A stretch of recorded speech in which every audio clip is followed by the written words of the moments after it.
Hello aspirants, ఎలా ఉన్నారు? అందరూ బాగున్నారా? ఏపీఎస్సీ గ్రూప్ 2 మెయిన్స్ ఎగ్జామ్ అయిపోయింది. రిజల్ట్స్ వచ్చేసాయి. సర్టిఫికేట్ వెరిఫికేషన్ కూడా స్టార్ట్ అయిపోయింది. అన్నీ చాలా ఫాస్ట్గా జరిగిపోతున్నాయి. మేబీ ఎవరు ఎక్స్పెక్ట్ చేసి ఉండరు ఇంత తొందరగా ఏపీఎస్సీ ప్రాసెస్ జరుగుతుందని, ఎందుకంటే ఎప్పుడు లేటే కదా. బట్ స్టిల్ ఇంకా కొంతమంది కోర్ట్ కేసులో నోటిఫికేషన్ ఏమవుతుంది, క్యాన్సిల్ అవుతుందా, రీ ఎగ్జామ్ అవుతుందా అనుకుంటూనే ఉన్నారు. బట్ ఏది ఏమైనా ఈ ఎగ్జామ్ తర్వాత నెక్స్ట్ ఏంటి అని ఎదురు చూసే వాళ్ళే ఎక్కువ శాతం మంది ఉన్నారు. సో వాళ్ళ కోసం ఈ వీడియో. ఎందుకంటే ఎదురు చూసే వాళ్ళలో 3 కేటగిరీస్ ఆఫ్ పీపుల్ ఉన్నారు. వాళ్ళలో ఫస్ట్ కేటగిరీ ఆల్రెడీ పబ్లిక్ కానీ లేకపోతే ప్రైవేట్ సెక్టర్లో జాబ్ చేస్తూ మంత్లీ ఏదో ఒకటి సంపాదిస్తూ పేరెంట్స్కి ఫ్యామిలీకి సపోర్ట్ చేస్తూ ప్రిపేర్ అయ్యి ఎగ్జామ్ రాసి క్వాలిఫై అవ్వని వాళ్ళు ఉన్నారు.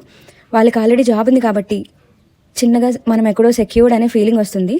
సో అగైన్ వాళ్ళు ఏదో ప్రిపరేషన్ స్టార్ట్ చేస్తారు. మళ్ళీ నోటిఫికేషన్లో మళ్ళీ జాబ్ కొట్టాలి, లేకపోతే వాళ్ళు ఉన్న జాబ్లోనే కంటిన్యూ కూడా అవడానికి ట్రై చేస్తూ ఉంటారు. బట్ సెకండ్ కేటగిరీ ఆస్పిరెంట్స్ వచ్చేసరికి వీళ్ళు నార్మల్ ఆస్పిరెంట్స్. ఏదో పేరెంట్స్ ప్రెషర్ వల్ల అసలు జాబ్ ఇది ఎలా ఉంటుందో గ్రూప్ టెస్ట్లో ఒకసారి అటెంప్ట్ చేద్దాం అని ఎగ్జామ్ ఏదో అలా రాసి లక్లో క్వాలిఫై అయ్యి మెయిన్స్ రాసిన వాళ్ళు కూడా ఉన్నారు. ఆల్రెడీ వాళ్ళకి మైండ్లో ఒక ఆల్టర్నేటివ్ ఎప్పుడూ ఉంటూనే ఉంటుంది. ఇది కాకపోతే ఇంకొకటి, ఇది కాకపోతే ఇంకొకటి అనే ఆల్టర్నేటివ్ ఉంటుంది కాబట్టి మేబీ ఈ రిజల్ట్ వాళ్ళని అంత ఎక్కువ ఎఫెక్ట్ చేయకపోవచ్చు. సో థర్డ్ కేటగిరీ వచ్చేసరికి వాళ్ళే ఎక్కువ ఎఫెక్ట్ అవుతారని నా ఫీలింగ్. వాళ్ళు సీరియస్ ఆస్పిరెంట్స్ అని మనం చెప్పుకోవచ్చు. రియల్గా అన్ఎంప్లాయిడ్ అనమాట.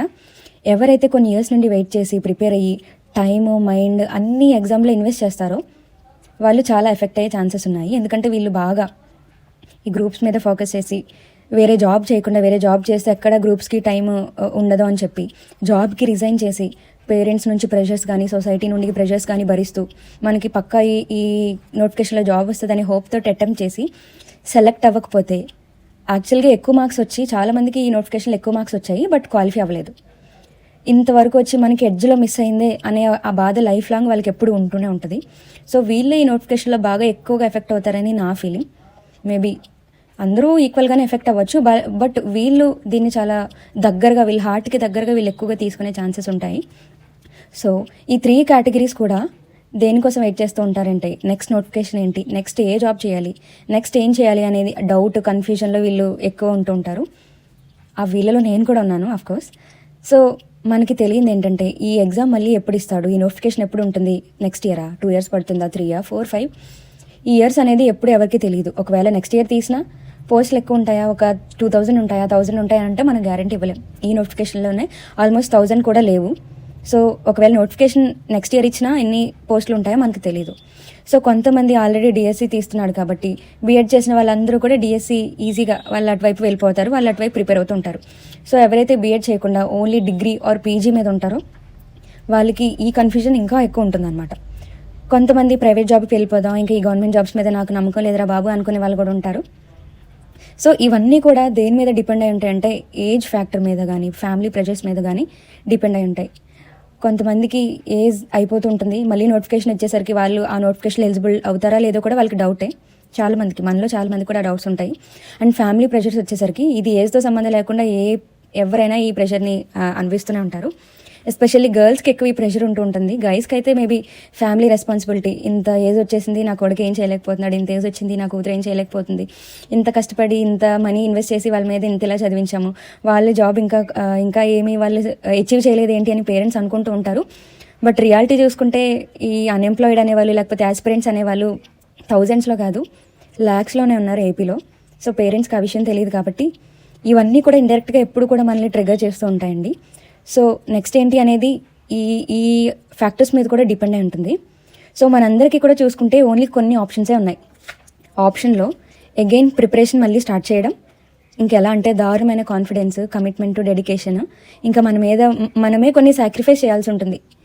మేబీ ఆల్రెడీ ఇప్పటికీ చాలామంది చాలా సాక్రిఫైస్ చేస్తూనే ఉంటారు. సో అగైన్ మళ్ళీ అది కంటిన్యూ అవ్వాలి అంతే. లేకపోతే ఇంకా మనకి నమ్మకం లేదురా బాబు ఏదో ఒక ప్రైవేట్ జాబ్లో మనం జాయిన్ అవుదామని చెప్పి ప్రైవేట్ జాబ్లో జాయిన్ అవుతూ ప్రైవేట్ జాబ్ చేసుకుంటూ మనం మళ్ళీ ప్రిపేర్ అవుదాం అనుకునే వాళ్ళు కూడా ఉంటారు. అలా ప్రిపేర్ అయ్యే వాళ్ళకి నేను చెప్పేది ఏంటంటే ఒక్కసారి ఒక జాబ్లో మనం జాయిన్ అయ్యాక ప్రిపరేషన్ అనేది మళ్ళీ స్టార్ట్ చేయాలంటే ఇది వరకు ఖాళీగా ఉన్నప్పుడు స్టార్ట్ చేసినట్లు కుదరదు. సో మనం టైం అనేది బాగా తగ్గిపోతుంది. సో ఎంత క్వాలిటీగా మనం ప్రిపేర్ అయితే ఆల్రెడీ మనం ప్రిపేర్ అయ్యే ఉంటాము, ఆల్రెడీ అటెంప్ట్ ఇచ్చామంటే ఎంతో కొంత ప్రిపేర్ అయ్యి ఉంటాము. సో మళ్ళీ ప్రిపేర్ అయ్యి మళ్ళీ రివిజన్ చేసుకునే లాగా అయితే మీరు ప్రైవేట్ జాబ్కి వెళ్ళడానికి మీరు చూసుకోమని నేను సజెస్ట్ చేస్తాను. యాక్చువల్లీ చాలామందికి అనిపించవచ్చు ఇన్ని ఇయర్స్ కష్టపడి వెయిట్ చేసి మళ్ళీ గివప్ చేయడమా, మళ్ళీ ప్రైవేట్ జాబ్ చేయాలా అని అనుకుంటూ ఉంటారు. కానీ బట్ మనం రియాలిటీ ఒక్కొక్కసారి యాక్సెప్ట్ చేయాల్సి వస్తుందండి. ఎందుకంటే ఏజ్ అనేది చాలా biggest factor. And career gap కూడా చాలామంది దీన్ని దృష్టిలో పెట్టుకోరు. కానీ టెక్నికల్ సైడ్ వాళ్ళకి, సైన్స్ వాళ్ళకి ఎప్పుడు కూడా కెరీర్ గ్యాప్ అనేది చాలా ఇంపార్టెంట్. మనకి కెరీర్ గ్యాప్ వచ్చిన తర్వాత ఈవెన్ ప్రైవేట్ సెక్టార్స్లో కూడా మనకి అంత ఎక్కువ ఆపర్చునిటీస్ ఉండవు. సో ఇది అందరూ కూడా గుర్తుపెట్టుకొని గివింగ్ అప్ అనేది మీరు ఏదో పెద్దది అని అనుకుంటూ ఉంటారు. కానీ ఒక్కొక్కసారి గివప్ చేయకపోతే టోటల్గా మన కెరీరే పాడైపోయే ఛాన్సెస్ ఎక్కువ ఉంటాయి. So giving up on APSC should be normalised అని నా ఫీలింగ్. నేను అలానే ఎవరిని డిస్కరేజ్ చేయడం లేదు. మీరు కష్టపడ్డారు, రైటే. మీ కష్టానికి తగిన ప్రతిఫలం రాలేదు, బట్ అక్కడితో మీ లైఫ్ అయిపోలేదు. ఏపీఎస్సీ మీద గివప్ చేసేసినంత మాత్రాన మీ లైఫ్ మీద ఏం మీరు గివప్ చేసినట్టు కాదు. మీకు ఇంకా చాలా ఆపర్చునిటీస్ ఉంటాయి. ఏంటంటే కొంతమంది ఇదంతా ఒక ఇల్యూజన్ క్రియేట్ చేసి ఏపీఎస్సీనే గవర్నమెంట్ జాబే అని చెప్పి పీపుల్ని ఒక స్టేట్ ఆఫ్ మైండ్లో వదిలేశారనమాట. మేబీ మీరు ఏపీఎస్సీయే నాకు కావాలి, నేను గవర్నమెంట్ జాబే చేయాలి అని అనుకోవడంలో తప్పలేదు. ఎందుకంటే యూపీఎస్సీ లాగా లేకపోతే ఎస్ఎస్సీ లాగా బ్యాంక్ జాబ్స్ లాగా ఎవ్రీ ఇయర్ నోటిఫికేషన్ తీసి ఎవ్రీ ఇయర్ వేకెన్సీస్ ఫిల్అప్ చేస్తే నో ప్రాబ్లం, మీరు అనుకున్న no problem.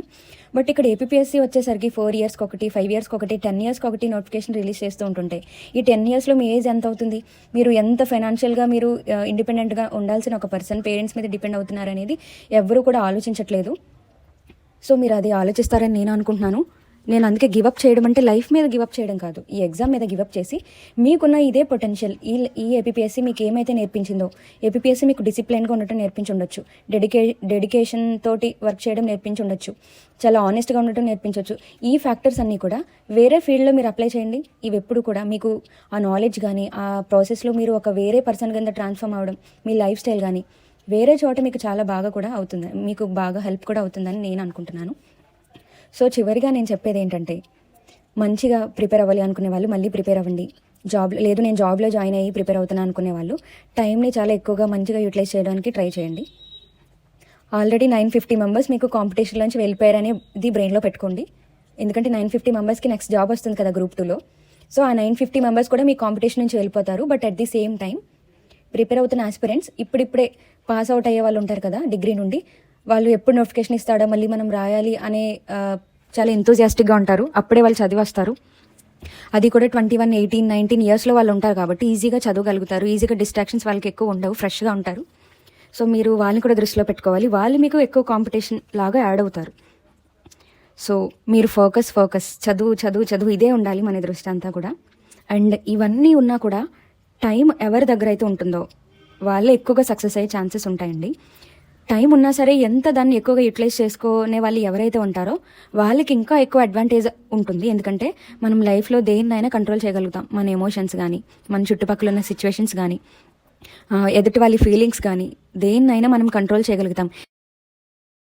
Government notification cancel చేసే అంతలా కాకపోయినా గవర్నమెంట్ని కదిలించే అంతలాగా అందరూ కలిపి ఉద్యమాలు చేశారు కాబట్టి మీకే ఒక ఐడియా వస్తుంది మనం దేన్నైనా కంట్రోల్ చేయగలం. కానీ మనం కంట్రోల్ చేయలేని ఫ్యాక్టర్ ఏదైనా ఉందంటే అది టైం మాత్రమే. టైంని మనం కంట్రోల్ చేయలేకపోవచ్చు, కానీ టైంని మనం ఫ్రెండ్లా చేసుకోవచ్చు. సో టైంని ఎంత బాగా యూటిలైజ్ చేసుకుంటే ఈ కాంపిటేటివ్ ఫీల్డ్లో అంత ఎక్కువ మనకి అడ్వాంటేజ్ ఉంటుంది, అంత ఎక్కువగా మనం ముందుకెళ్లాల్సిన పరిస్థితి కూడా ఉంటుంది. అండ్ మీరు మళ్ళీ అన్నీ రీగైన్ చేసుకోండి, మీ మైండ్ రీగైన్ చేసుకొని మీ మెటీరియల్స్, మీ థాట్స్ అన్నీ రీఅరేంజ్ చేసుకొని మళ్ళీ రీడ్ చేయమని నేను సజెస్ట్ చేస్తాను. అండ్ ఈ వీడియో మీకు యూజ్ అయిందని నేను అనుకుంటున్నాను. ఇది నా ఓన్ ఒపీనియన్. మరి మీకేమనిపిస్తుందో నాకైతే తెలియదు. దీనివల్ల ఎవరైనా అఫెండ్ అయితే ఐఎమ్ రియలీ సారీ. అండ్ ఇది నేనేమనుకుంటున్నాను అది మాత్రమే చెప్పాను. ఈవెన్ నా ఫ్రెండ్స్లో చాలామంది మేమందరూ అనుకున్న తర్వాతే నాకు ఇలా అనిపించింది. సో నెక్స్ట్ వీడియోలో మళ్ళీ మీ ముందుకు వస్తాను. Until then bye. చదువుతూ ఉండండి.